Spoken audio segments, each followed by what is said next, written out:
Caleb stared at the bill of sale. $1. For a human being. The word joke was scrawled at the bottom in Marcus Thorne's arrogant hand. He looked from the flimsy paper to the woman huddled in the back of the wagon, a threadbare horse blanket the only thing covering her. She was smaller than he'd imagined, all sharp angles and wide, dark eyes that held a fire he hadn't expected. They weren't pleading. They were watching. Assessing. His first instinct, a hot wave of shame and rage, was to send her back. But back where? Thorne had bought her off some desperate rail crew foreman and had her delivered to Caleb's failing ranch as a punchline.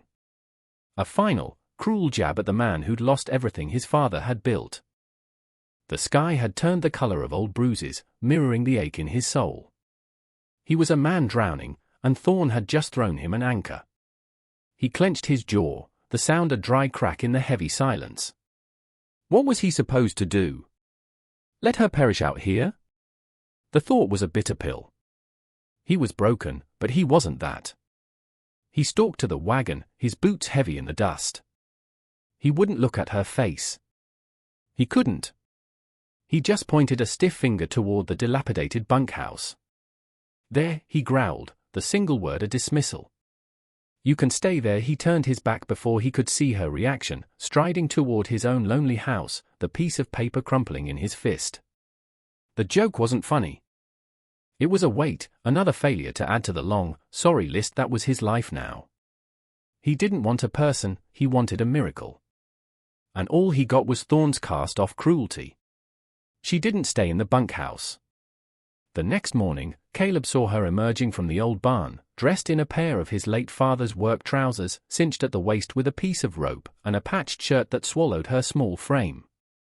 Her name, he learned from a tag left on her discarded belongings, was Mai.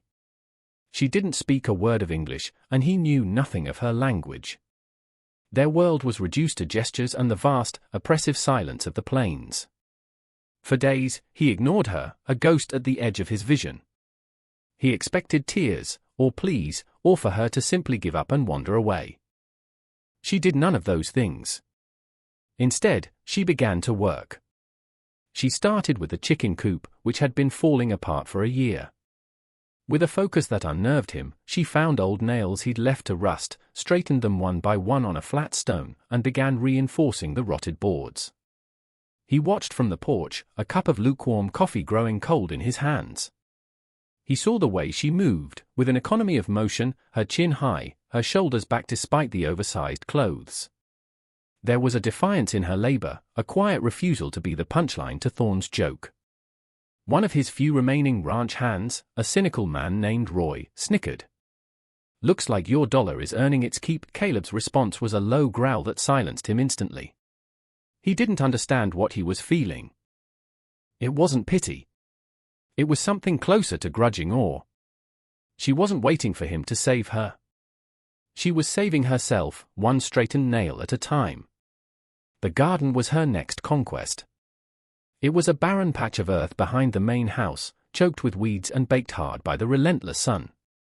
His mother had once grown roses there. Now, it was just another testament to his neglect. Mai seemed to see something else. She spent a day clearing it, her hands, which he'd noticed were slender and seemingly delicate, proving to be astonishingly strong as she tore at the stubborn roots. She then diverted a small trickle of water from the nearby creek, digging a narrow channel with a rusted spade she'd found. Caleb found himself watching her again, his own work forgotten. Where did this determination come from? She was a stranger in a hostile land, sold like livestock, yet she was planting seeds of a future in soil he had long since abandoned. He saw her studying the almanac in his father's old office, her finger tracing the illustrations, her brow furrowed in concentration. She couldn't read the words, but she understood the pictures, the phases of the moon, the cycles of the seasons. It was a language older than words. One afternoon, he walked out to her. He didn't know what to say. He just stood there, a silent, hulking shape. She looked up, her face smudged with dirt, and held out a handful of dark, rich earth. She hadn't just cleared the weeds, she had been turning the soil, enriching it with compost from the coop. She was making the place better. The realization struck him with the force of a physical blow.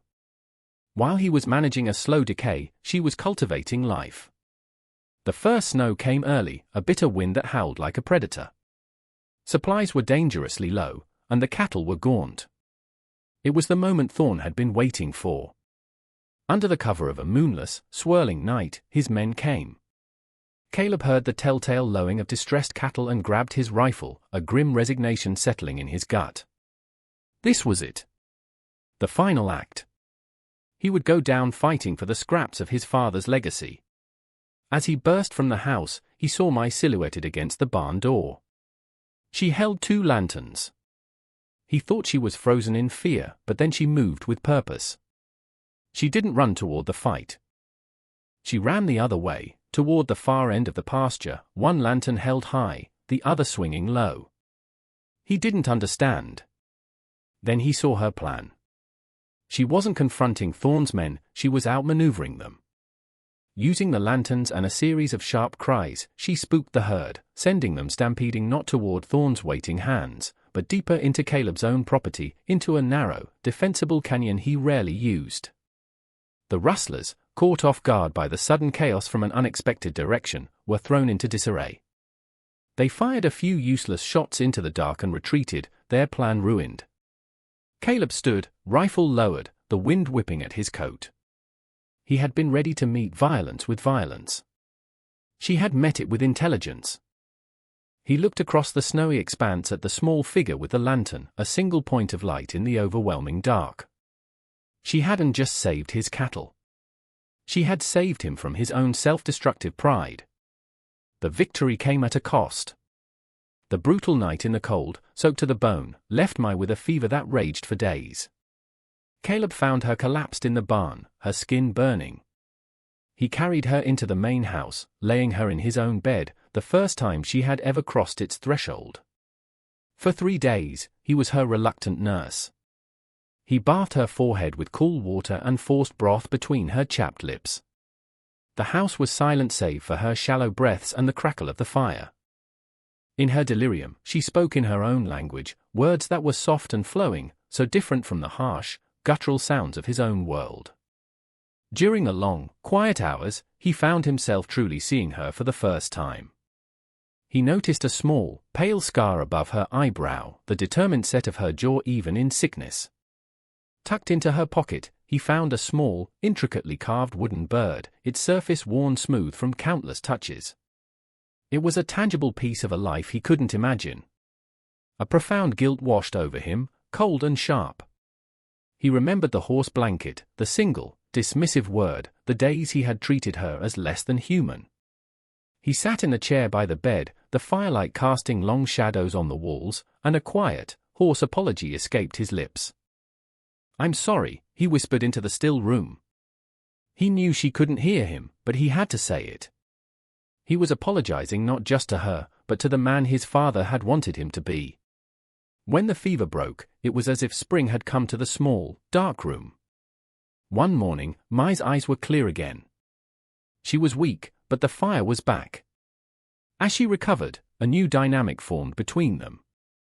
The silence was no longer oppressive, it was comfortable, filled with unspoken understanding. He started teaching her words. He'd point to an object. "Cup," he'd say.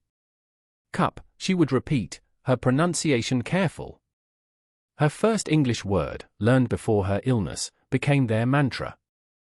One afternoon, standing by her now thriving garden, she pointed to the mended coop, the healthy shoots pushing through the soil, and then to the sturdy house. "Better," she said, a small, proud smile on her face. He felt his own lips twitch in response. He picked up a hoe and, without a word, began to work alongside her, turning the earth for a new row of beans. The rhythm of the work was a conversation in itself. Later, as they were planting the seeds, her small hand brushed against his in the soft soil. The contact was fleeting, electric. He pulled his hand back as if burned, a strange heat rising in his chest. It was a feeling he hadn't experienced in years, something other than anger or despair. It felt dangerously like hope. He glanced at her. She was watching him, her dark eyes unreadable but steady. For the first time, he didn't look away. The town felt like a foreign country. Caleb hadn't been in weeks, but with the garden producing a surplus, Mai had indicated they should trade. As they were loading the wagon, Thorn and his cronies rode up, blocking their path. Thorn's eyes, small and venomous, raked over Mai before settling on Caleb. A sneer twisted his lips. Well, Thorn drawled, loud enough for the whole street to hear. Look what the cat dragged in. I see you kept the gift I sent you. Getting good use out of my dollar. His men laughed, a harsh, braying sound. The old Caleb would have lunged, his fists flying, his rage a blind storm. But the man standing beside Mai was different. He felt a cold, sharp clarity. His anger was not for his own wounded pride, but for the indignity being aimed at her. He didn't raise his voice. He didn't even clench his fists. He simply met Thorn's gaze, his own eyes as steady and hard as granite. She saved my herd when your boys came creeping in the dark, Caleb said, his voice even. Her garden is feeding my men. She's made the place better, he paused, letting the words sink in. That's more than can be said for you, Marcus. All you've ever done is try to tear things down. The laughter from Thorn's men died. Thorn's face flushed a deep, ugly red. The joke had finally, irrevocably, turned on its creator. Stripped of its cruelty, it was just pathetic. Caleb turned his back on him, a final, clear dismissal, and helped Mai onto the wagon. The ranch was changing. It wasn't just the repaired fences or the flourishing garden. It was the atmosphere. The remaining hands worked with a renewed sense of purpose, their respect for Mai evident in their quiet deference. She was no longer an outsider, she was the unflinching heart of their revival. She managed the trade in town, her quiet dignity and the quality of her produce earning her a reputation that eclipsed her origins. She learned the numbers, the currency, the language of commerce. One evening, Caleb sat at his father's old desk, the ledger open before him. The columns of losses were finally being balanced by entries of profit. He looked up as Mai entered, carrying 2 cups of tea. She placed one in front of him and stood, looking at the book. For a long moment, he just watched her, the lamplight softening the determined lines of her face. This was her victory as much as his. Maybe more. He took a deep breath, the scent of her jasmine tea filling the air. Then, he pushed the heavy ledger across the desk toward her. His meaning was clear. This wasn't his ranch anymore. It was theirs. Her eyes widened slightly. They moved from the book to his face, searching. She didn't smile, but a profound emotion flickered in their depths. She gave a single, slow nod. With that gesture, a partnership was forged, sealed not by ink or a handshake, but by the shared weight of 100 silent trials and 100 small, hard-won triumphs. He found her by the creek as the sun bled across the horizon, painting the water in shades of orange and violet. She was standing perfectly still, watching the light fade. He came to a stop beside her, the silence between them comfortable, familiar. The need to speak, to finally give voice to the ghosts that haunted him, was a sudden, pressing urge. My father built this place from nothing, he began, his voice rough. He saw promise where everyone else saw dust. When he died, I saw only the dust. He looked at his own hands, calloused and scarred. I thought my only inheritance was his shadow. I was so angry. At him for leaving, at myself for failing. I was letting it all crumble. I think I wanted it to. It was more than he'd said to anyone in years. A confession laid bare at her feet. She listened, her gaze never leaving the water. When he fell silent, the weight of his words hanging in the cool evening air, she turned. She didn't offer platitudes or empty reassurances. Instead, she reached out and took his hand. Her touch was warm, firm. It anchored him. In that moment, the point of view shifted, and for an instant, he saw himself through her eyes.